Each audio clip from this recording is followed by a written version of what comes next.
Good evening, everyone. Justin, we had good meetings. Prime Minister Trudeau and I just concluded a very productive bilateral meeting, the first of what I'm sure will be many close and cooperative sessions. One of our last foreign trips I made was, as Vice President, was to visit the Prime Minister in Ottawa. And today, we're able to drive right into the many vital issues of importance for both our nations. For both our nations, getting COVID under control at home and around the world is an immediate priority. And we're committed to work together to help prevent future biological threats by strengthening the World Health Organization, supporting our bold targets under the Global Health Security Agenda, cooperating in a global partnership against the spread of weapons of mass destruction, and engaging in other multilateral institutions to promote transparency, build capacity, and strengthen global norms. We also agreed to work in close cooperation to strengthen the supply chain security and resilience, and to ensure that Canada and the United States are driving a robust economic recovery that benefits everyone, not just those at the top. That's especially important because we know that this pandemic is not affecting everyone the same way. Women are dropping out of the workforce at alarming rates. Black, Latino, and Native and other minorities are particularly hard hit. We also agreed to work together on an inclusive recovery using the tools available through the small and medium enterprise chapter of our trade agreement to support women and minority-owned businesses. We also doubled down on our efforts to tackle climate change. It was really encouraging. Now that the United States is back in the Paris Agreement, we intend to demonstrate our leadership in order to spur other countries to raise their own ambitions. Canada and the United States are going to work in lockstep to display the seriousness of our commitment at both home and abroad. To that end, we're launching a high-level climate ambition ministerial, and to align our policies and our goals, and to achieve net zero emissions by 2050. Prime Minister Trudeau and I share an unwavering faith in the capacity of our peoples to meet the challenges of this new age if we lead with our core strengths, our democratic values, our diverse and dynamic peoples. We both recognize our responsibility as leading democracies to defend our shared values around the world and to strengthen our own democracies at home. That means rooting out systemic racism and unconscious bias from our institutions and our laws, as well as our hearts.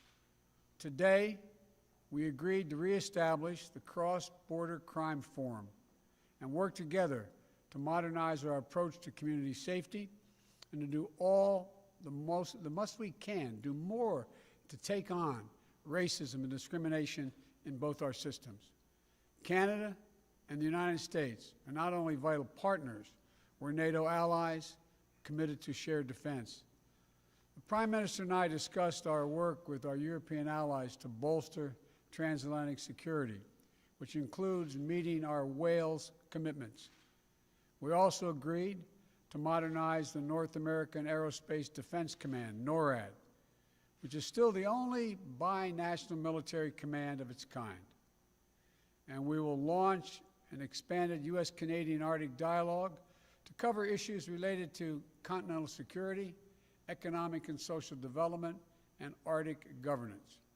And finally, coming on the heels of the G7 meeting last Friday, it was an opportunity for Prime Minister Trudeau and I to explore our bilateral partnership to reinforce and help drive issues of concern in our hemisphere and globally.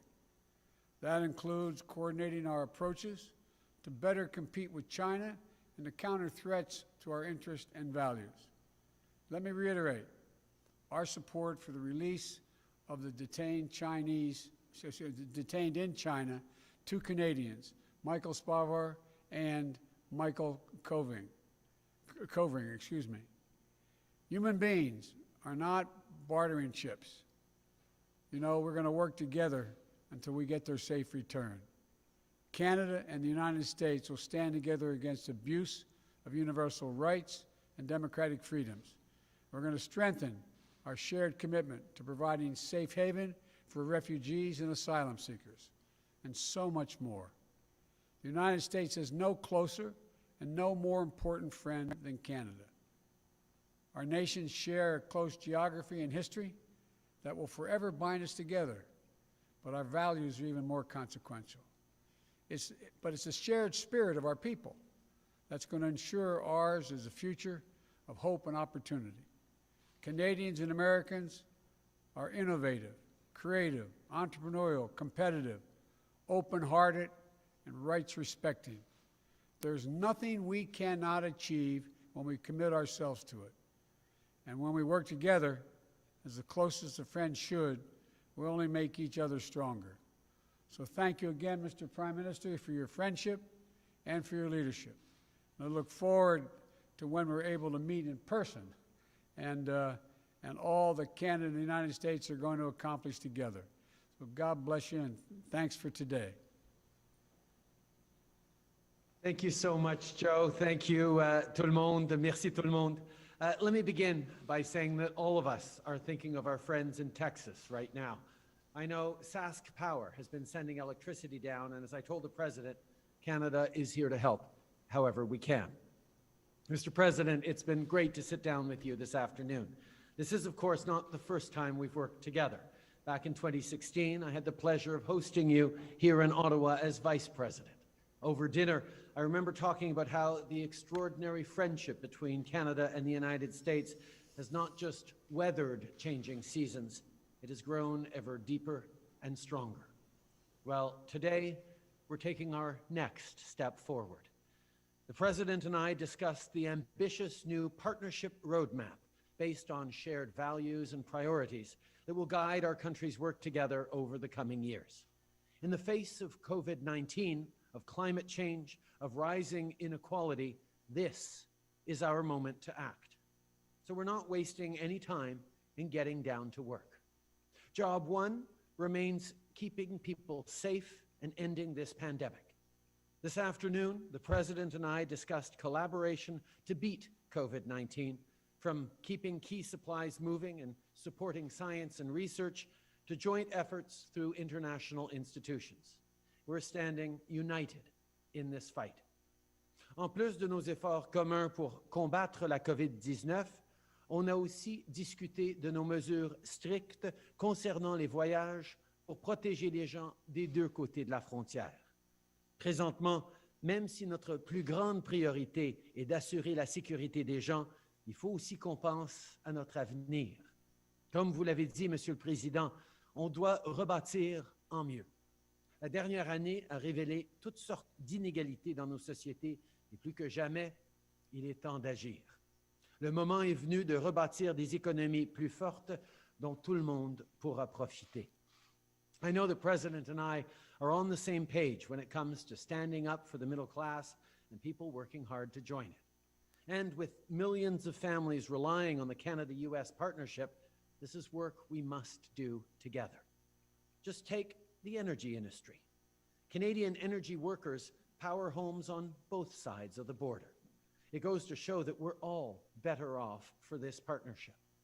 Today, the President and I discussed leveraging supply chains and support for businesses to create good, well-paying jobs and help people who've been hardest hit get back on their feet.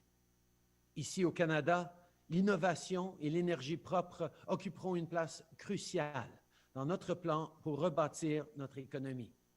Le Président et moi avons discuté de l'importance d'une croissance propre afin de créer de nouvelles opportunités pour les Canadiens et les Américains, et aussi pour protéger l'environnement et lutter contre les changements climatiques. Il faut continuer de poser des gestes significatifs pour respecter l'accord de Paris et atteindre nos objectifs en termes de carboneutralité. Finalement, on a aussi parlé des différents moyens de bâtir un monde plus fort et plus pacifique. Pour protéger nos citoyens et nos communautés, on doit travailler ensemble. Il faut notamment renforcer la défense continentale et combattre l'extrémisme violent. Et partout dans le monde, on doit défendre les valeurs et les intérêts qu'on a en commun, par exemple en renouant les alliances et en soutenant les institutions multilatérales. À ce propos, je tiens à remercier le président Biden pour son soutien dans le dossier de la libération de Michael Kovrig et de Michael Spavor en détention arbitraire en Chine.